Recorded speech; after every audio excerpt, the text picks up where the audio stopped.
సూదితో చిన్న సన్నని సూదితో పొడిస్తేనే మనం పొడవక మునిపి అట్లా అల్లాడిపోవటానికి కారణం ఏంటంటే మన చర్మం సున్నితమైంది. అదే గేదెలకు పొడిసే సూది చూడండి, అది సూది కాదు, దొబ్బనం సైజులో ఉంటుంది. ఎద్దులకు కానీ గేదెలకు కానీ ఇంజెక్షన్ ఇచ్చే సూది ఉంది చూసారా, దరిదాపుగా సిటికిని వేలంత లావు ఉంటుంది. మనకలాగా గేదెకి ఇంజెక్షన్ పొడిచేటప్పుడు దూదితో ఇట్ట మెల్లిగా కొట్టి మళ్ళీ టించర్ రాసి మళ్ళీ మెల్లిగా ఇట్లని, ఏం కదమ్మా అడు చూడు, మీ నాన్న పేరేంటి, నీ పేరేంటి, నువ్వు చదివే స్కూల్ ఏంటి అని మెల్లిగా పడవరు. గేదెకు పొడిచేటప్పుడు 2 వేళ్ల మధ్యలో పెట్టుకొని చూడండి, 2 వేళ్ల మధ్యలో పెట్టుకొని పెటామని కొడతాడు. ఆ పెటామాన్ని అంత ఎత్తు నుంచి దొబ్బనం పొడిచినట్టుగా పొడిస్తే ఆ గేదె చూడండి ఏదో ఏగవాలినట్లుగా తోక తిట్ట అంటుంది. ఎందుకు చెప్పండి? దాని తోలు చాలా మందం. క్రైస్తవుల్లో కూడా చాలామంది తోలు మందంగాళ్ళు ఉంటారు. తోలు మందంగాళ్ళు ఉంటారు. వాడు తప్పు చేసిన రాజశేఖరయ్య గారి భాషలో చెప్పాలంటే ఏలేసుకుంటా అనుకుంటా, ఈ జేబులో చేయి పెట్టుకొని ఆ జేబులో చేయి పెట్టుకొని డ్యాన్స్ చేసుకుంటా చర్చికి వస్తాడు. జనాల మధ్యలో కూడా చాలా హ్యాపీగా తిరుగుతాడు. కారణం ఏంటో తెలుసా? మనస్సాక్షి వాత వేయబడింది. ఈ వాక్యం వింటున్న బిడ్డ, నీ మనస్సాక్షి ఎలా ఉంది? నీతో మాట్లాడుతుందా? ఆ మనస్సాక్షి మాట్లాడుతున్నప్పుడు తప్పు ఒప్పుకొని విడిచిపెట్టేదాకా నిద్రలేని రాత్రులు గడిపేటట్లుగా మనస్సాక్షి బ్రతుకుందా? అలా మనస్సాక్షి బ్రతుకుంటే ఆ మంచి మనస్సాక్షి నీ విశ్వాస జీవితానికి లంగరు లాంటిది. నీ విశ్వాస ఓడ బ్రద్దలు కాకుండా నిన్ను కాపాడటానికి దేవుడు కృప చూపిస్తాడు. నంబర్ 1, మన ఆధ్యాత్మిక జీవితానికి మొట్టమొదటి లంగరు చెప్పండి, విశ్వాసం. రెండవది చెప్పాలి, రెండవది మంచి మనస్సాక్షి. తతిమారు 2 చెప్తాను చూడండి. యోధా పత్రిక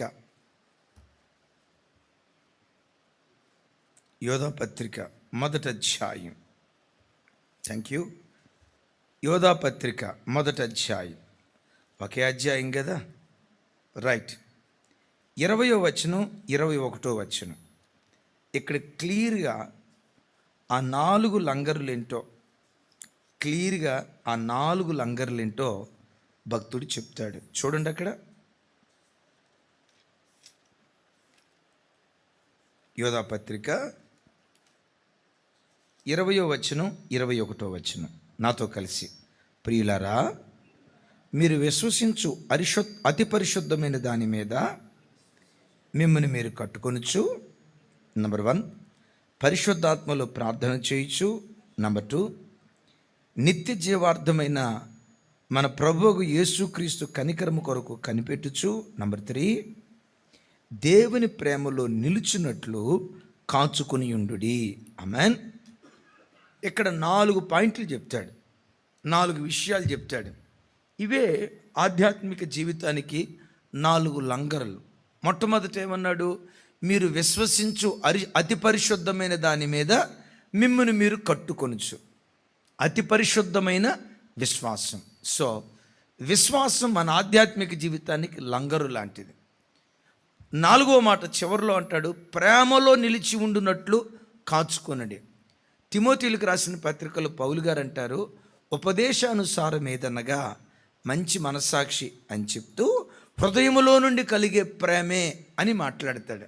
సో ఆ నిర్మలమైన ప్రేమ ఎక్కడి నుంచి పుట్టుకొస్తుంది అంటే మంచి మనస్సాక్షిలో నుంచి పుట్టుకొస్తుంది. 2 అయిపోయినాయి కదా. ఆధ్యాత్మిక జీవితానికి 3వ లంగరు ఆత్మలో ప్రార్థన చేయుచు అంటాడు. చెప్పండి ఒకసారి. ప్రార్థన చేయటం కాదు, ఎందులో ప్రార్థన చేయాలి? ఒక వ్యక్తి ఆధ్యాత్మిక జీవితంలో తన విశ్వాస ఓడ బ్రద్దలు కాకుండా ఉండునట్లుగా ఆత్మలో ప్రార్థించేవారిగా ఉండాలి. నేను ఎవరిని కించపరచడానికి ఈ మాట అంటలేదు. కొంతమంది ప్రార్థన అంటే పేపర్ మీద రాసుకొని చదువుతూ ఉంటారు. పేపర్ మీద రాసుకొని చదువుతూ ఉంటారు. జయరాజన్న, నువ్వు కూడా రాసుకొని చదువుతున్నట్టున్నావు, జాగ్రత్త. ప్రార్థన ఎవరి సహాయంతో చేయాలి? పేపర్ సహాయంతోనా? నువ్వు బైబిల్ మార్చకన్నా పేపర్ సహాయంతోనా? ఎవరో రాసి ఇచ్చింది, ఇదిగో ఇప్పుడు ఈ ప్రార్థన చేయాలి, ఈ పదాలు చెప్పాలి. ప్రార్థన పేపర్ మీద రాసి చదివేది కాదు. ప్రార్థన పరిశుద్ధాత్మ సహాయంతో చేసేది. పరిశుద్ధాత్మ సహాయంతో ప్రతి బిడ్డ ఆత్మలో ప్రార్థించేటువంటి వాడిగా ఉండాలి, ఆత్మలో విజ్ఞాపన చేసేటువంటి వాడిగా ఉండాలి. అందుకనే నేను ఎప్పుడూ చెప్తా కదా, దేవుని సన్నిధిలో ప్రార్థన చేయటానికి మోకరించే ముందు మీరు నేను అనాల్సిన మాట, వెల్కమ్ హోలీ స్పిరిట్. పరిశుద్ధాత్ముడా, మనిద్దరం కలిసి ప్రార్థన చేద్దాం, మనిద్దరం కలిసి ప్రార్థన చేద్దాం. ఎందుకు ఇద్దరం కలిసి ప్రార్థన చేయాలో తెలుసా? మన ఒక్కళ్ళం ప్రార్థన చేస్తే 10 నిమిషాలు ప్రార్థన చేస్తే 150 సార్లు కళ్ళు తెరిచి చూస్తాం. 10 నిమిషాలు ప్రార్థన చేసి ఇంకా 10 నిమిషాలేనా, నేను 2 గంటలు అయ్యి ఉంటుందే అని అనుకున్నానే, 2 గంటలు అయ్యి ఉంటుంది అని అనుకున్నానే, ఇంకా 10 నిమిషాలేనా. ఆ 10 నిమిషాలు మోకరించడానికి కూడా ఎంత ఆపసోపాలు పడతావో. నిప్పులు కుంపటి మీద కూర్చున్నట్టుంటుంది, ముళ్ళ మీద కూర్చున్నట్టుంటుంది. నువ్వు ఒక్కడివి ప్రార్థన చేస్తే 10 నిమిషాల అసలు ప్రార్థన అంటే నీకు ఒక తెలియని విసుగు. ఎంత ప్రార్థన అవసరమా, ఇంత ఆడవలసిన అవసరం ఉందా, ఇంత ఉపవాసం ఉండాల్సిన అవసరం ఉందా, పిచ్చి భ్రమ కాకపోతే అని ఒక తెలియని ప్రార్థన పట్ల నిర్లిప్తత ఉంటుంది. నీకు తెలుసా, దైవజనులు బెనిన్ గారు, ఆయన ఉదయం దేవుని సన్నిధిలో లేచి ప్రార్థన చేసుకునేటప్పుడు తలుపు ఇలా తెరిచి ఇలా అంటాడట, welcome Holy Spirit, welcome Holy Spirit, నా గదిలోకి రండి, మన ఇద్దరం కలిసి ప్రార్థన చేద్దామని ప్రార్థనకు ముందు పరిశుద్ధాత్మను తన గదిలోకి ఆహ్వానిస్తాడట. ఎందుకయ్యా ప్రార్థనకు ముందు పరిశుద్ధాత్మను ఆహ్వానిస్తావు? నేను ప్రార్థన చేస్తే 10 నిమిషాలకు విసిగిపోతా, అర్ధగంటకు విసిగిపోతా. పరిశుద్ధాత్ముడు నాలో ఉంటే ఉచ్చరింప సఖ్యము కాని మూలుగులతో ఆత్మ తానే నా పక్షాన విజ్ఞాపన చేయటం ప్రారంభిస్తాడు. ఆత్మ తానే నాకు సహాయం చేయటం ప్రారంభిస్తాడు. ఆత్మదేవుడు నాలో ఉండి ప్రార్థన చేయటం ప్రారంభిస్తే 3 గంటల ప్రార్థన కూడా 30 నిమిషాల్లో పూర్తయినట్లుగా అయిపోతుంది. అట్లాగని ఈ వాక్యం విన్న తర్వాత మీరు కూడా పొద్దున్నే లేచి తలుపు తీసి వెల్కమ్ హోలీ స్పిరిట్ అని పిలవమని కాదు. అంటే వెల్కమ్ హోలీ స్పిరిట్ అన్నాడంటే బయట ఉన్న పరిశుద్ధాత్మ దేవుని లోపలికి ఆహ్వానించాడంటే అంటే అంతకుముందు ఆయన లోపల పరిశుద్ధాత్మ దేవుడు లేడా? మరలా విపరీతమైన ఆలోచనలు వస్తాయి. కాదు. పరిశుద్ధాత్మ దేవుడు, మనలోనికి వచ్చిన పరిశుద్ధాత్మ దేవుడు విమోచన దినము వరకు ఆయన మనతో ఉంటారు, మనలో ఉంటారు. కానీ ఆయన ఆధ్యాత్మిక అనుభూతి ఏంటంటే పరిశుద్ధాత్మను ఆహ్వానిస్తున్నట్లుగా తన గదిలోకి ఆహ్వానించి, ఎందుకు ప్రార్థనలో పరిశుద్ధాత్మ సహాయం మనం పొందుకోవాలి అంటాడు పౌలు గారు. నాతో కలిసి మాట చెప్పండి, అటువలనే ఆత్మయు మన బలహీనతలను చూచి. చూడండి ఆ మాట, రోమీయులకు రాసిన పత్రిక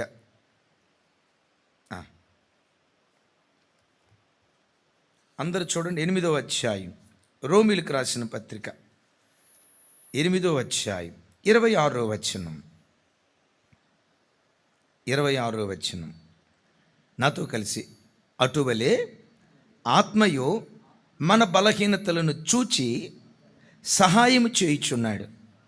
ఎలయనగా మనం యుక్తముగా ఎలాగూ ప్రార్థన చేయవలనో మనకు తెలియదు, కానీ ఉచ్చరింప సఖ్యము కాని మూలుగులతో ఆ ఆత్మ తానే మన పక్షమున విజ్ఞాపనము చేయుచున్నాడు. హల్లెలూయా. నా వైపు చూసి అలాగే ఉంచుచున్న, అటువలే ఆత్మయు మన బలహీనతలను చూచి దీని అర్థం, ఆత్మదేవుడు ఎవరు? చూసేవాడు. విన్నారా? చూసేవాడు. ఆయన వినేవాడు, ఆయన చూసేవాడు. అటువలనే ఆత్మయు మన బలహీనతలను చూచి. నేను ఎప్పుడు చెప్తా కదా, మనకున్న బలహీనత ఏంటక్క? మోకాళ్ళు నొప్పా? కాదు. నడువులు నొప్పా? కాదు. ఎన్ని గంటలన్నా వాక్యం వినగలుగుతాం, కానీ ఎన్ని గంటలన్నా దేవుని వాక్యం చదవగలుగుతాం, కానీ వాక్యం వినగలిగినన్ని గంటలు ప్రార్థన చేయలేం. అరే యూట్యూబ్లో అన్న పలానా రోజు వాక్యం చెప్పాడు కదా, నేను విందాం అని ఏమంటారు, మెసేజ్లు సబ్జెక్టులు మార్చి గంటల సేపు మనం వినగలుగుతాం, అధ్యాయాలు చదవగలుగుతాం. కానీ మనకున్న బలహీనత ఏంటంటే అలా గంటల తరబడి దేవుని సన్నిధిలో ప్రార్థన చేయలేం.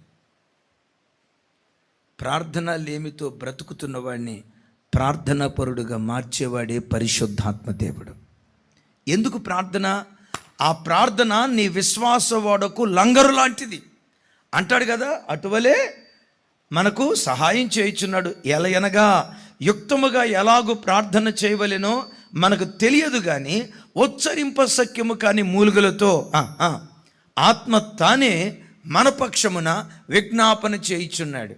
అంటే దాని అర్థం ఏంటి?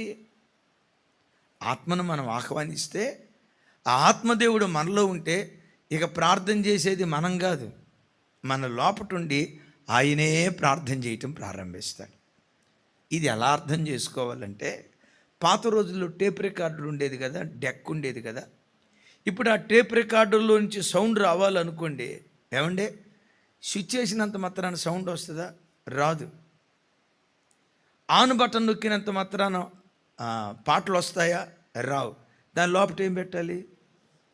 ఏమండి క్యాసెట్ పెట్టకుండా స్విచ్ చేసావన్నా, బటన్ కూడా నొక్కి, అది కూడా గ్రీన్ బటన్ చూపిస్తుంది, గిరగిరా తిరిగినట్టుగా చక్రాలు తిరుగుతున్నాయి, కానీ సౌండ్ రావట్లా. ఎందుకు సౌండ్ రావట్లా? అక్క ఏం పెట్టలేదు? స్విచ్ చేయలేదా? స్విచ్ చేశారు, కరెంట్ ఉందా లేదా? అరే కరెంట్ ఉందా లేదా? కరెంట్ ఉంది, చక్రాలు తిరుగుతున్నాయా లేదా? తిరుగుతున్నాయి, గమనించండి. అది టేప్ రికార్డరా కాదా? అన్నీ ఉన్నాయి, కానీ సౌండ్ ఎందుకు రావట్లేదు అంటే, సౌండ్ వస్తుంది కానీ మాటలు ఎందుకు రావట్లేదు అంటే దాని లోపల ఏం పెట్టాలి? క్యాసెట్ పెట్టాలి. డెక్ నువ్వైతే, నా వైపు చూడండి, డెక్ నువ్వైతే నీ లోపట పెట్టబడిన ఆ క్యాసెట్టే పరిశుద్ధాత్మ దేవుడు. ఆ ఆత్మదేవుడే నీ లోపటి నుంచి శబ్దాలు ప్రారంభిస్తాడు. ఎందుకు మనకు ప్రార్థన? పరిశుద్ధాత్మ సహాయంతో ఎందుకు మనం ప్రార్థించాలి? అమ్మా, జీవితంలో ఏది కాపాడుకోవటమైనా తేలికే. భక్తిని కాపాడుకోవటం నోటి మాటలతో చెప్పినంత తేలిక కాదు, విన్నంత సులువు అంతకన్నా కాదు. ఉద్యోగం కాపాడుకోవటం తేలికే, ఆరోగ్యం కాపాడుకోవటం తేలికే, ఆస్తులు కాపాడుకోవటం తేలికే, కానీ ఆత్మీయత కాపాడుకోవటం చెప్పినంత సులువు కాదు, విన్నంత తేలిక కాదు. ఈ ఆత్మీయతను కాపాడుకోవాలంటే ప్రతి వ్యక్తి ప్రార్థన అనే లంగరు వేసుకునేవాడిగా ఉండాలి. అది ఏ ప్రార్థన? పొడి పెదవులతో చేసే ప్రార్థన కాదు, ఆత్మలో ప్రార్థించేవాడై ఉండాలి. భాషలు మాట్లాడుతూ ప్రార్థన చేస్తూ భాషలు మాట్లాడుతూ ప్రార్థన చేస్తూ, ప్రార్థనలో పరిశుద్ధాత్మ సహాయంతో మనం ప్రార్థించేటువంటి వారిగా ఉండాలి. ఆ ప్రార్థన ఎలా లంగరులాగా పనిచేస్తుందో చెప్తా. యేసు ప్రభు వారు శిలువ మరణానికి అప్పగించబడక మునుపు ఆ రాత్రి గెత్సెమనే తోటలో ప్రభువారు రాత్రి అంతా ప్రార్థన చేశారు. అన్నా, యేసయ్యకే అంత ప్రార్థన అవసరమైనప్పుడు మనకెంత అవసరం?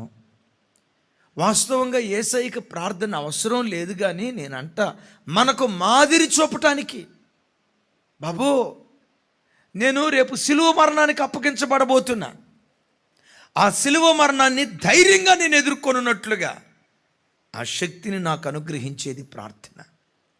శిష్యులారా, మీరు శోధనలో పడిపోకుండా ఉండునట్లుగా ఒక్క గడియ మేలుకొని ప్రార్థించండి.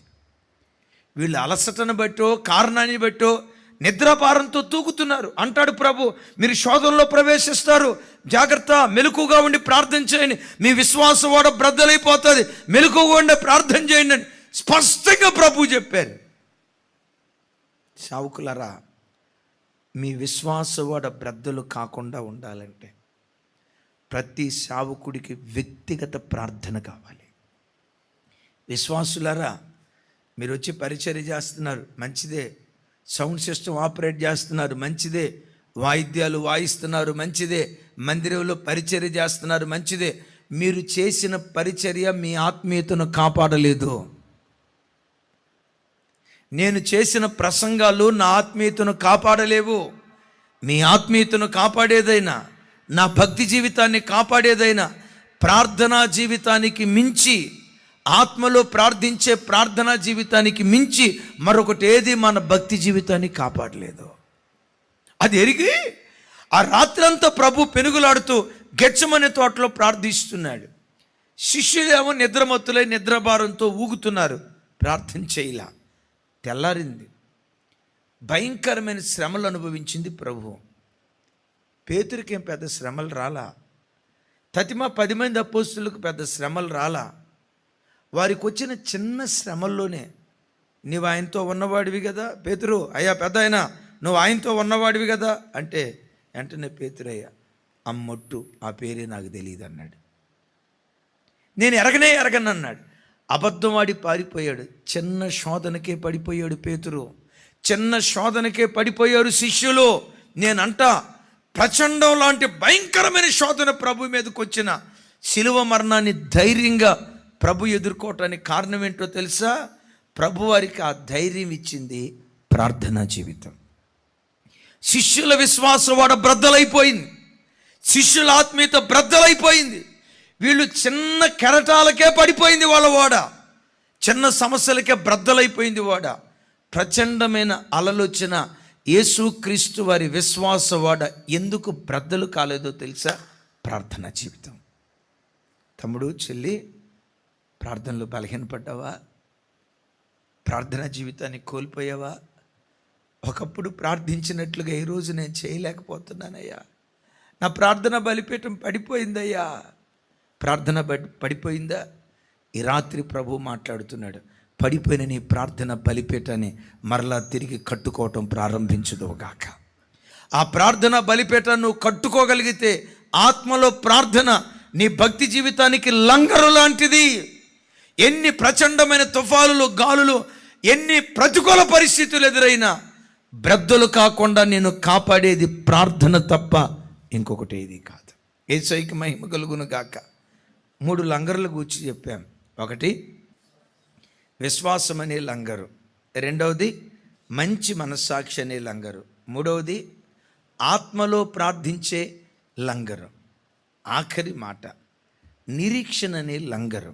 చూడండి, హెబ్రీలకు రాసిన పత్రిక, ఇది జస్ట్ చదివి నేను ముగిస్తాను, సమయం అయిపోయింది కనుక ఇది జస్ట్ చదివి ముగిస్తాను. చూడండి, 6వ అధ్యాయం 19-20 వచనాలు.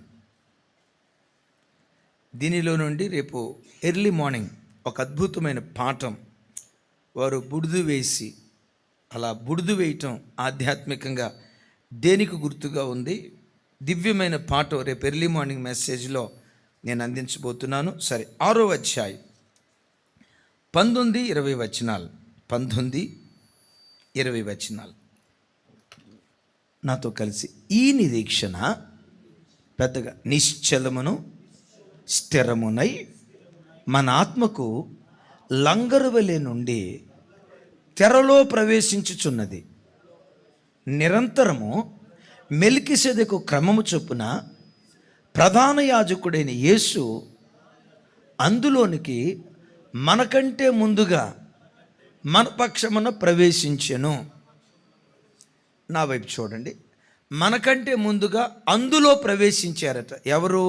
మన ప్రధాన యాజకుడైన యేసుక్రీస్తు వారు. మిమ్మల్ని అడుగుతా, ఎందులో ప్రవేశించారు మనకంటే ముందుగా?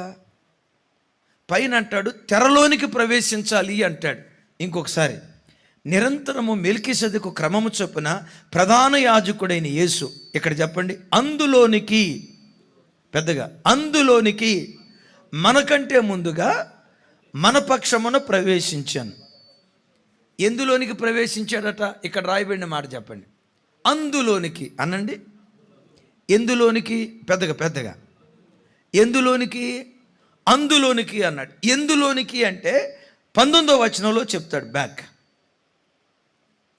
తెరలోపట ప్రవేశించుచున్నది. తెరలోపట, ఈ తెర అతి పరిశుద్ధ స్థలం.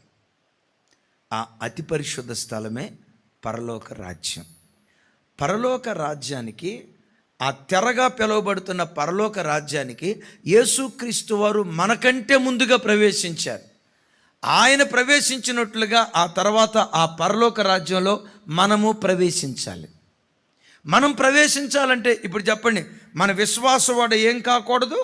బ్రద్దలు కాకూడదు. బ్రద్దలు కాకుండా పరలోకం అనే తెరలో మనం ప్రవేశించాలంటే ఏం చేయాలో అక్కడ ఒక మాట చెప్తాడు. ఈ నిరీక్షణ నిశ్చలమును స్థిరమునై మన ఆత్మకు లంగరు వలె ఉండి. దేనికి? చెప్పండి. మన ఆత్మకు లంగరు. ఏది? నిరీక్షణ. ఏ నిరీక్షణ? పరలోకపు నిరీక్షణ. పరలోకపు నిరీక్షణ. బిడ్డలారా, ఈ భూమి మీద మనం యాత్రికులు, పరదేశులు కాదా? యాత్రికులు, పరదేశులం. మనం ప్రయాణమే వెళ్తూ ఉంటే మనం దిగాల్సిన స్టాప్ ఎప్పుడు వస్తుందో తెలియదు. సహజంగా యాత్రికుడికి తన స్టేషన్ ఎప్పుడు వస్తుందో ముందుగానే తెలుస్తుంది. నేను రాత్రి రాజమండ్రి నుంచి వచ్చా, ఆ ప్రాంతంలో రాజమండ్రిలో ట్రైన్ ఎక్కా. దీనిలో ఒక యాప్ ఉంది, వేర్ ఈజ్ మై ట్రైన్. తెలుసా మీకు? తెలియకుండా ఎందుకు ఉంటుంది? నాకంటే మీకు ఇంకెక్కువ తెలుసు. వేర్ ఈజ్ మై ట్రైన్ నొక్కితే చాలు, ఇప్పుడు రాజమండ్రి దగ్గర ఉంది, ఇంకొక 10 నిమిషాలు, ఇంకొక అర్ధగంట తర్వాత ఏలూరు వస్తుంది, ఇంకొక గంట తర్వాత విజయవాడ వస్తుంది అని చెప్తా చివరికి 11:30 హైదరాబాద్ వచ్చేస్తుంది. ఎన్ని గంటలకా వాడ జారుతుంది, ఎన్ని గంటలకా ట్రైన్ జారుతుందో శారక మునిపే చెప్పింది. ఆ ప్రయాణం ఏ స్టేషన్ ఎక్కడ వస్తుందో ఎప్పుడు వస్తుందో చెప్తుంది. కానీ ఈ యాత్ర ఉంది చూసారా, దిగాల్సిన స్టేజ్ ఎప్పుడు వస్తుందో తెలియదు అక్క. కానీ ఒకటి ఖచ్చితం, దిగేది మాత్రం ఖచ్చితం. ఈ ప్రయాణానికి ముగింపు ఒకటి ఖచ్చితం. అయితే ఈ ప్రయాణంలో ఈ లోకపు సుఖభోగాల్లో మనం కొట్టుకొని పోకుండా, నేత్రాశ, శరీరాశ, జీవపు డంబమనే ఈ ఆశా ఇచ్చుల్లో మనం కొట్టుకొని పోకుండా నీ భక్తి జీవితాన్ని కాపాడేది పరలోకాన్ని కూర్చిన నిరీక్షణ నీ లంగరు. ఎంతకాలం ఈ లోకంలో బ్రతికిన ఏముంది? రేపు నా ప్రభు ఎదుట నిలవబడాలి కదా. ఆయన ఎదుట నిలవబడినప్పుడు నా ప్రభు నన్ను చూసి, బలా నమ్మకమైన మంచి దాసుడా, నా ప్రభు నన్ను నా పేరు పెట్టి పిలిస్తే చాలు. ఈ లోకంలో నేను యాత్రికుడిని, పరదేశిని. పరిశుద్ధ గ్రంథమైన బైబిల్లో భక్తుడైన అబ్రహాము గారు ఉన్నారు. అబ్రహాము విశ్వాసవాడ బ్రద్దలు గాల, ఇస్సాకు వాడ బ్రద్దలు గాల, యాకోబు వాడ బ్రద్దలు గాల. అన్య దేశంలో ఉండి కూడా వాళ్ళ విశ్వాసవాడ ఎందుకు బ్రద్దలు కాలేదయ్యి అంటే వాళ్ళు గుడారాల్లో నివసించారంట. అంటే మనం కూడా మనం ఉన్న ఇళ్ళని అమ్ముకొని, జయరాజ్ అన్న ఉన్న అపార్ట్మెంట్ అమ్ముకొని గుడారం వేసుకొని కట్టుకోమని కాదు. ఎందుకు వాళ్ళు గుడారములో ఉన్నారయ్యి అంటే దేవుడు దేనికి శిల్పియు నిర్మాణకుడై ఉన్నాడో, పునాదులు కలిగిన పట్టణం కొరకు మేము ఎదురు చూస్తున్నాం. వాళ్ళ నిరీక్షణ తెలియచేయటానికి గుడారాల్లో బ్రతుకుతూ ఉన్నారు. ఆమేన్. నిరీక్షణ తెలియచేయటానికి గుడారాల్లో బ్రతుకుతున్నారు. గుండెల నిండా పరలోకపు నిరీక్షణ ఉంటే ఆ పరలోకపు నిరీక్షణ నీ విశ్వాసవాడ అటు ఇటు కొట్టుకొని పోకుండా స్థిరంగా, నిశ్చలంగా, చలమును లేనివాడిగా భక్తిలో నేను నిలవబెట్టేది పరలోక నిరీక్షణ. భూలోక నిరీక్షణ నేనంత స్థిరుడిగా చేస్తాదో లేదో తెలీదు. ప్రతి క్షణం బాబోయ్, నేను కూడని పని చేస్తే రేపు తీర్పు దినాన దేవుని ఎదుట నేను నిలవబడాలి కదా, నేను కోల్పోయేది పరలోకం కదా. ఒకడు లోకమంతా సంపాదించి తన ఆత్మను కోల్పోతే ఏం ప్రయోజనం అని పరలోకపు నిరీక్షణ. పరలోకపు నిరీక్షణ, ఇంకొకసారి చెప్తున్నాను, పరలోకాన్ని గూర్చిన నీ నిరీక్షణ నీ విశ్వాసవాడ బ్రద్దలు కాకుండా నిన్ను భక్తిలో స్థిరపరుస్తుంది. నేనంటా కొన్నిసార్లు మనం అనుకుంటాం, ఏమనుకుంటామో తెలుసా, దేవా నన్నే గనక బాగా ఆశీర్వదించి ఓ 2 లక్షల రూపాయలు జీతం ఇచ్చి, ఓ 10 లక్షల రూపాయలు జీతం ఇచ్చి, హైటెక్ సిటీ దగ్గర 7 అంతస్తుల భవంతిచ్చి, నెలకొచ్చి ఓ 10 లక్షల రూపాయలు ఏంటది ఇంటి రెంట్లు వచ్చి నన్నే కనుక నువ్వు అట్ట దీవిస్తే అబ్బాబ్బా 24 గంటలు స్తోత్రం స్తోత్రం స్తోత్రం స్తోత్రం అని అంటా నేను స్తుతించకపోదునా నాయన, నేను అంత భక్తిగా బ్రతకపోవటానికి నన్ను నువ్వు ఆశీర్వదించలేదు కాబట్టి భక్తిగా బ్రతకలేకపోతున్నా అని కొన్నిసార్లు అనుకుంటారు. మీకు తెలుసా, బైబిల్లో హోషేయ గ్రంథంలో రాసి ఉంటుంది, వారికి కలిమి కలిగిన కొలది విస్తారంగా నా యొడల పాపం చేశారు అని. ఏమని రాసింది? కలిమి కలిగిన కొలది కృతజ్ఞతగా బ్రతికారు అని రాయలా. డబ్బు పెరిగే కొద్దీ భక్తిలో వాళ్ళు తగ్గిపోయారట, ఆస్తి పెరిగే కొద్దీ భక్తిలో తగ్గిపోతా వచ్చారట. అందుకని పౌలు గారు అంటారు, భోజన పదార్థాల చేత హృదయం స్థిరపడదు. వెండి బంగారాలతో భక్తిలో మనం స్థిరపడలేం. నిన్ను నన్ను భక్తిలో స్థిరపరిచేది పరలోకపు నిరీక్షణ. రేపు దేవుని ఎదుట నేను నిలవబడినప్పుడు తలదించుకోకూడదు, నా ఆత్మ పాతాళానికి వెళ్ళకూడదు, ప్రభుతో యుగాయుగాలు బ్రతకాలి. ఆ పరలోక నిరీక్షణ నీకుంటే ఆశ ఇచ్చలని అలలు వచ్చినా, కాముకత్వం అని అలలు వచ్చినా, డబ్బని అలలు వచ్చినా, సమస్యలని అలలు వచ్చినా, పరలోకపు నిరీక్షణ లోకంలో కొట్టుకొని పోకుండా నీ విశ్వాసవాడ బ్రద్దలు కాకుండా నేను నిలవబెట్టును కాక. ఆమేన్. మన విశ్వాసవాడ బ్రద్దలు కాకుండా ఉండాలంటే ఎన్ని లంగర్లు వేసుకోవాలి చెప్పండి పెద్దగా? మొదటి లంగరు విశ్వాసం, రెండవ లంగరు మంచి మనస్సాక్షి, మూడవ లంగరు పరిశుద్ధాత్మలో ప్రార్థన చేయటం, నాలుగవ లంగరు పరలోకపు నిరీక్షణ. ఇలాంటి లంగర్లు వేసుకుందాం. ఎప్పుడు తెల్లవారుతుందా ఎదురు చూద్దాం. నీతి సూర్యుడు రాబోతున్నాడు. తెల్లవారుజాము కొరకు ఎదురు చూద్దాం. ఆయన మధ్యాకాశంలో ప్రత్యక్షమయ్యాడా? రెప్పపాటు కాలంలో రూపాంతరం చెంది యుగాయుగాలు ప్రభుతో కూడా బ్రతుకుదుముగాక.